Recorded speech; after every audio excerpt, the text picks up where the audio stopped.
Welcome to, or welcome back to, the Agatha May Detective Agency. I'm Agatha May, and in this video, we're looking at two leftovers and a lawyer. The leftovers are two of the remaining congregants at Solid Rock Church. These two leftovers will be the only remaining church members I discuss, other than Nicholas Janae. I was going to include Nicky in this video, but I've decided he is special enough to have one of his very own. For those of you who were convinced I was just going to run a list of names of remaining congregants and didn't want to listen to me when I repeatedly said that wasn't my intent, this video is dedicated to you. We're going to start with the lawyer, Tom Winslow, because he's going to be the most disappointing of the group. And if we Oh, man. start with you being disappointed, we can only go up from there, right? Tom Winslow was born in 1980 to Bill and Janet Winslow. Now, Bill, Janet, and Tom sound like the characters in a 1960s scholastic book about three friends who solve mysteries using only a flashlight that consistently has a low battery, a small notebook, a hat, and a magnifying glass. Tom went to Irmo High School in Columbia, South Carolina, and graduated in 1998. I'm not sure what he did in high school, other than being in the Irmo High School Air Force JROTC and meeting his wife, Lauren. She wasn't his wife at the time, though. That would make his story too interesting, and we can't have that. Tom went on to study law at the University of South Carolina and Loyola University at New Orleans, at which point Tom decided his brain couldn't hold any more learning, and he commenced lawyering. Tom somehow talked Lauren into marrying him in 2005. In 2012, Tom decided to give politics a try and ran for the South Carolina House of Representatives, but only 23% of the voters wanted him to represent them. Damn. He then tried to nab a spot on the Georgetown, South Carolina City Council in 2015, but he came in last. I don't think Tom is cut out for a career in politics. The way she said Between his political failures, Tom decided his brain really could hold a little more knowledge, and he went to Charleston School of Law. Tom's career eventually led him to become partners with Stephen Goldfinch, who is an actual person and not a cute, diminutive yellow bird. In 2021, according to Tom, Stephen broke up the dynamic duo to pursue politics, even though he was already a politician. I think the breakup resulted from something more like Goldfinch telling Tom that his shoes didn't match his suit, and then Tom told Goldie that he had split ends, and a slapping fight began, and they haven't spoken since.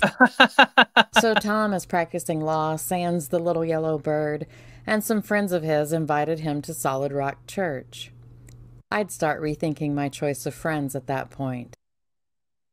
Like Baked Tater Susie and our almost Spanish senorita Tricia, Tom was also the star of a blog post on Solid Rock Church's website. And like the others, it was removed once Mica's death started making the news. Oh, man. Dana, thank you. So, of course, I tracked it down and found the post. But man, was it Snoresville.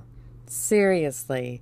Tom is making Susie look like a little firecracker with the flashiest jazz hands you've ever seen. The post was written in February of this year, and Tom stated that he was currently working on his associates in theology. I swear, if he is taking classes at Reggie Miller's Buy My Books and I'll Give You a Degree School of Ever-Changing Names, Tom needs to go sit in the corner and think about what he's done. Now, there have been at least 3,259 people talking about how they are convinced that Tom Winslow had something to do with Mica's death. I'm not convinced. Let's start with Tom's property that people thought was a big aha moment. His property butts up against the creek that leads to the river that runs through the park where Mica was found. His property line is 8 miles as the crow flies to Lumber State Park, and his property is that small green section where the arrow is pointing. So let's pretend that the creek that comes from his property runs a straight line and is actually navigable, and that a kayaker could paddle down to the park. It would take them almost 3 hours to get there, and that's if they were paddling the entire time. But this creek isn't even slightly straight. It's extremely crooked. In fact, it's so crooked, it should be named Miller Creek. Oh, I got you. Wow. Let's go. I will never get tired of naming crappy things after the Millers. So instead of taking almost 3 hours to make it to the park, Oh, man. You know they're going to end up seeing this going, emotional damage. It's going to take much, much, much longer. I could be more exact if I had an instrument to measure the meandering length of the creek, but I don't, so much, much, much longer will have to do. So Tom's property being on the South Carolina state line in a county that is just one over from where he lives isn't such a big deal to me. I don't think Tom and JP have the kind of connection that would cause him to be an accessory, or worse, to murder. They haven't been connected long enough. Now, some might say that JP has something on him and that's why Tom would do it. But JP doesn't go after someone who can fight back. An attorney would know how to fight back and would have the upper hand when it comes to JP. John Paul preys on she made him hella small. the weak. Now, I've heard some say that Tom Winslow is slimy, and that's certainly possible. He is an attorney, after all. There has been much said about Mica's healthcare power of attorney. Now, there is a discrepancy between the date it was witnessed and the date that Mica signed it. It was witnessed on November 28, 2022, and she signed it on December 5th, 2022. From what I understand, she was admitted to the hospital on November 28, 2022, and released on December 5th, 2022. That could explain the discrepancy. And I don't know that the discrepancy of dates would invalidate the document. I think Tom Winslow has been an attorney long enough to not let something like this slip by, especially if he was doing something dodgy. Also, there were early reports that it wasn't notarized until the day after Mica signed it, but the date of the notarization is the same date that Mica signed it. I've also seen claims that John Paul waited until March of this year to file the document with the court, but the receipt for the filing shows that Mica is the customer. And the healthcare POA would have still been in effect even if it wasn't filed with the court. From what I understand, they are executable from the moment they're signed.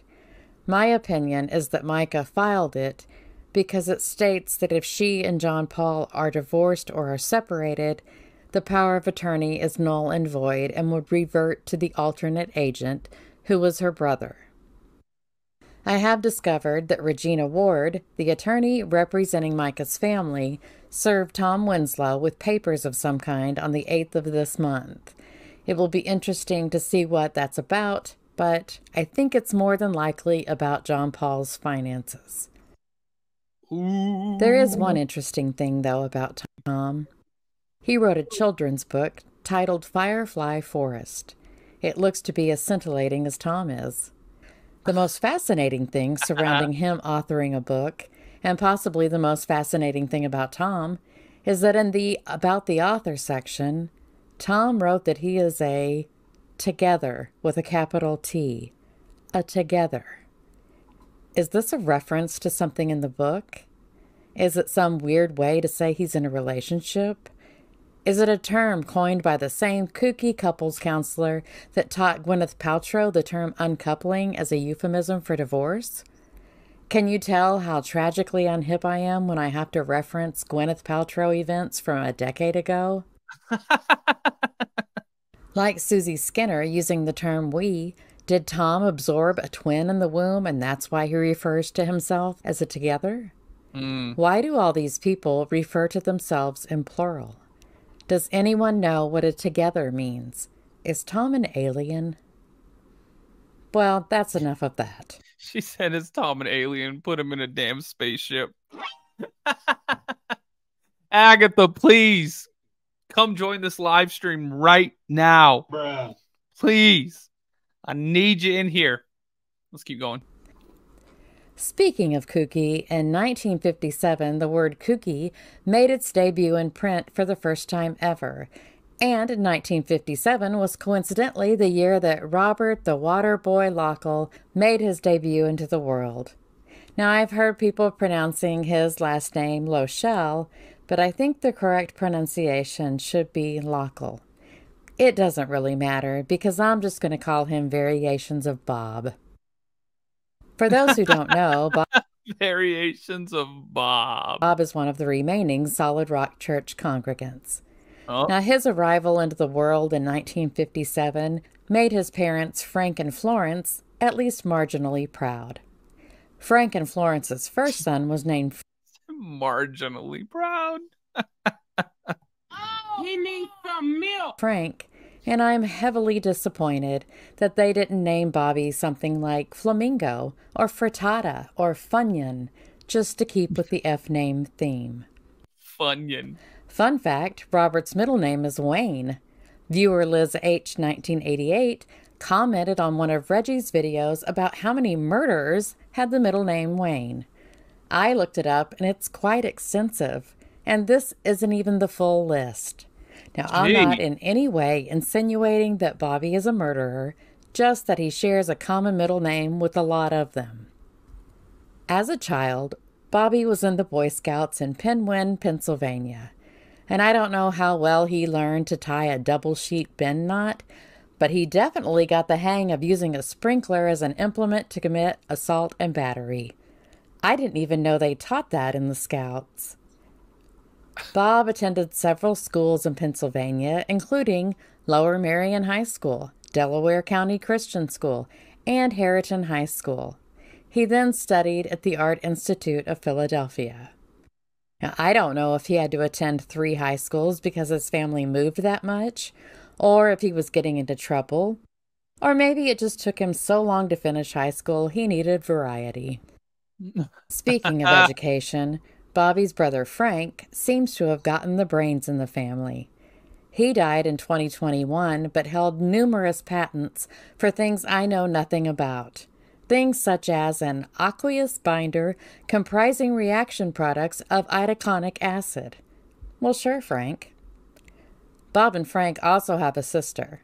She sadly does not have a name that begins with F either, even though Frank Sr., Florence, Frank Jr., Funyun, and Fluffy would have been fabulous family names. As an adult, Bob lived in the Philadelphia metro area, the land of Quakers, brotherly love, and cheesesteaks. And cheesesteaks! Agatha Bay is hilarious, y'all. It's unreal. Unreal. He worked at a car repair shop, but I don't think he got his hands dirty actually working on the cars, though. He seems more the type to try and sell unnecessary repairs. Bob was married to Brenda, and she divorced him for probably a number of reasons. Baba Fur soon grew tired of being mistaken for a Quaker and moved to Myrtle Beach, South Carolina, where no Quaker dares to step foot. His move to South Carolina found Bob to be the proud owner of multiple traffic tickets, as well as being arrested for driving more than 25 miles an hour over the speed limit while having an open container of his favorite adult beverage along for the ride with him. Oh, hell no. Well, it sounds like old Bobby could lead a class on safe driving. After spraying 5 of the protesters at Solid Rock Church in the face with water, Bob can now add 5 counts of assault to his record. I can't handle Agatha Bay. I'm pretty He's incredible. sure he now has more arrests on his record than Frank had patents. Way to go, Bobbert. Bobbert. Bob became a member of Solid Rock Church in 2020, seemingly of his own accord. He married Bonnie Laudenslager in May of this year, Whoa. and last month they bought a house together. Bob seems to like women whose name starts with B. And he loves Bonnie so much that he commits assaults for her. He said he sprayed the protesters because his wife was upset. Personally, I think Bonnie needs to find a little backbone and commit her own assaults. And Bobifer needs to be honest and say he sprayed the protesters because they annoyed him. There are reports that Solid Rock Church gave Bob a large sum of money after he had been hospitalized. So, was it a gift and Bobby feels beholden to John Paul because of it? Or was it a loan and he's having to pay it back to the church? Maybe he's loyal because of the perk of being able to cop 5 charges of assault and have someone named John Paul Miller pay for his attorney. Whatever the reason, Bobby is loyal to John Paul, and so far seems more than willing to go down with the ship. And now for a leftover that isn't as wrinkly as Bob, let's turn our attention to Mark, the piano is my whole personality, Kaufman. Mark was born in 1971 to Ron and Mary Jane in Baltimore, Maryland, home of crab cakes and hairspray. When Mark was 5, the family moved to Myrtle Beach. As a child, Mark was in local theater and stole the stage in every performance. I don't know if that last bit is actually true, but I'm giving him the benefit of the doubt. Also, does anyone else think he looks a lot like Adam Rich, who played Nicholas on 8 is Enough? Mark graduated from Sikorsky High School in 1989 and then attended Coastal Carolina College for 2 years as a music major. But he said the classes weren't challenging enough, so he quit. He was quoted as saying, quote, "Once I hear a song one time, I can usually play it. Reading music helps because I can see what I'm playing, but I don't need it." End quote. Mark played the piano around town during the early 90s, and in 1993 became the musician at the Dixie Belle Saloon at Dixie Stampede in Myrtle Beach. Well, Whoa. How is that for a rootin' tootin' yeehaw? While jamming out on 1890s saloon music, Mark was repeatedly annoyed by a popcorn server at the Stampede, whose name was John Paul Miller. Yes, JP and Mark first met over a bag of popcorn that smelled slightly of wheat straw and horse manure. According to the Solid Rock Church website, Mark wasn't impressed when he first met John Paul. Quote, "JP was amazed by Kaufman's skills with the ivories, but Mark wanted nothing to do with the younger employee." End quote. Whoa. In 1995, Mark was in a band named Soul Dogs, spelled DAWGS. Now, this information lends nothing important to the story, other than to show that Mark is the kind of person who uses the word dog. In 1996, Mark started playing at Crocodile Rocks, and John Paul used to go harass him there too. But Mark still wasn't interested in being friends with Monkey Boy. No means no, John Paul. Ooh. Let's take a break in the timeline to discuss who actually owns Crocodile Rocks. Now, the original owners of the club were Burroughs and Chapin in 1995, even though the idea to start the club was Craig Smith's. In 1997, B&C sold it to a group of Grand Strand businessmen operating under the corporate names Flipside 2 and Flipside 3. Craig Smith is the agent for the Flipside groups and is named numerous times in newspapers as owner of Crocodile Rocks. He also is the agent for Flipside 4, Flipside 5, and Flipside 6. Flipside 2 and 3 have since dissolved, but 4, 5, and 6 are still in good standing with the South Carolina Secretary of State's office. Why so many Flipsides? Marty Richardson is a former co-owner of Crocodile Rocks, and he left in 2006. Mark Kaufman was listed as entertainment coordinator in 2011, but by 2020 was named as an owner. There is no mention of John Paul Miller as owner of Crocodile Rocks anywhere I can find. I don't know where the information that he was an owner and transferred his ownership to his son came from, but I would love to see the proof of that if anyone has it. The owners of Crocodile Rocks also own Revolutions, which is a dance club. Fun little story about Revolutions. Oh. In 2000, they raised money for the Myrtle Beach Fire Department by hosting the 4th annual ham rubbing.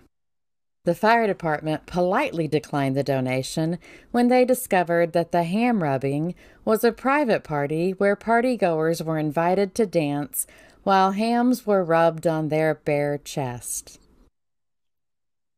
You what? What the hell are they talking about? How dare you? Craig Smith was quoted as saying, quote, "If somebody goes up there and pulls their shirt up, it's all in good taste. It's not like a strip bar." What the flip? End quote. You're right, Craig. It's not like a strip bar, because strip clubs don't allow patrons to rub cured meat on the strippers. I don't know, Craig.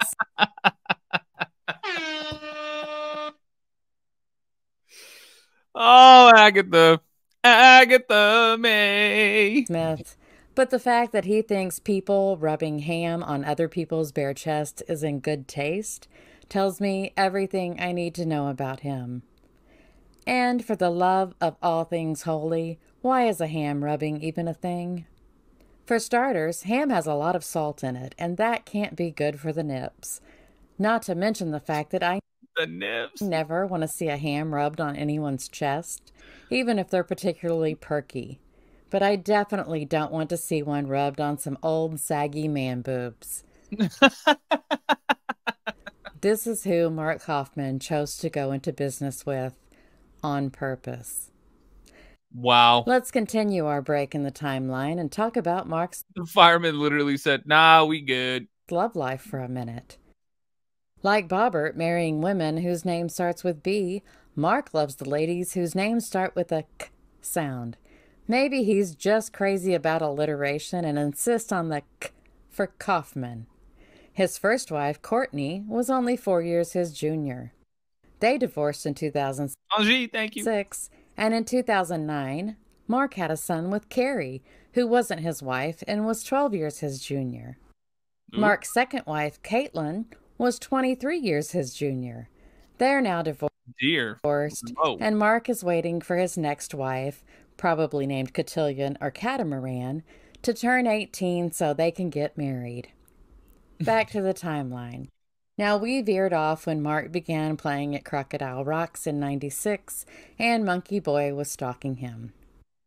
Through the first decade of the 21st century, John Paul persistently hounded Mark into coming to church, and Mark consistently turned him down. Now, the story is that in 2015, John Paul had stopped preaching, but I haven't found any proof of that.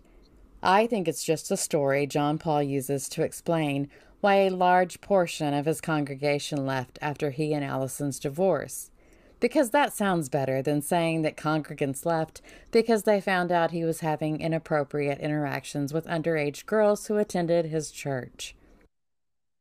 Anyway, the story is that Mark told John Paul that if he'd go back to preaching, he would come and play the piano and sing at the church. This is when the parodies at the church were started. JP Oh man, TJ, thank you. said that Mark didn't know any contemporary Christian music, but he knew all the secular music from playing at piano bars. So Mark, who was so good at music he didn't need to go to college and could play a song after hearing it once and could read music, couldn't manage to play any gospel songs. That is sad that his fingers won't work when it comes to playing church music. Real at heart, thank you. I wonder if there's a name for his condition. Wendy, thank you. Like others in the circle of shame, Mark isn't afraid of getting a traffic ticket or 30. That's right, Mark is leading the pack with 30 traffic violations. And I realized that I failed to give Wayne Miller's count, which is 20, and that seems pretty paltry next to Mark's. Better step on it, Reg. Whoa. Literally. Once again, I've never known so many people who have so many traffic violations. Is there an I'm above the law gene? In 2020, Damn, Nurse KK, thank you. Desiree, welcome back. Thank you. Mark, along with 2 partners, neither of whom are John Paul, but one is ham-loving Craig, opened 88 Keys Piano Bar. Mark really enjoys piano bars. In January of 2024, Mark received his student pilot's license. air pilot, not maritime. On April 24th, 2024, Solid Rock Church purchased a 2007 Cirrus SR-22 single-engine four-seat airplane. There have been rumors that the plane was donated by Tom Winslow. That is not true. The rumor was started because someone saw that Tom had been appointed to the State Pilotage Commission, but they governed maritime pilots, not air pilots. The gentleman who sold the plane to the church lives in Atlanta, Georgia, and had purchased the plane from an aviation company in 2020. I don't know how much Solid Rock paid for this particular plane, but similar ones sell for between $330,000 and $400,000. On the airplane's registration with the FAA, Solid Rock Ministries is listed as the owner, but the address is Mark Kaufman's home address. Well, that does not seem accurate. Why not use the church's address? I have theories. The first is that Mark bought the plane but didn't want to pay taxes on it. JP agreed to putting it in the church's name as long as he was able to say that the church owned it and he'd get to use it so it would look like he was a much fancier pastor than he really is. Ooh, busted. The second theory is that John Paul bought the plane for Mark. But why would he buy such an expensive gift for someone who had to be hounded into being his friend? What could Mark have done to deserve such a gift? My third theory is... Just kidding, I don't actually have a third theory.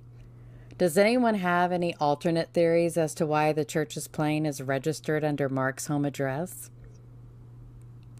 I will have a video of Nick the... No, that's too easy of a nickname. Anyway, I'll have the video of Nicholas up soon.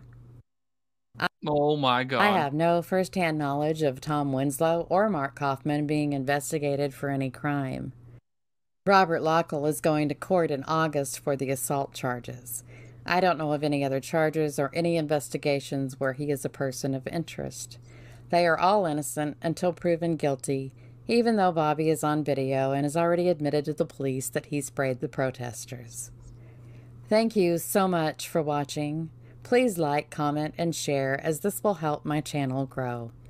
Until next time, stay safe and be happy.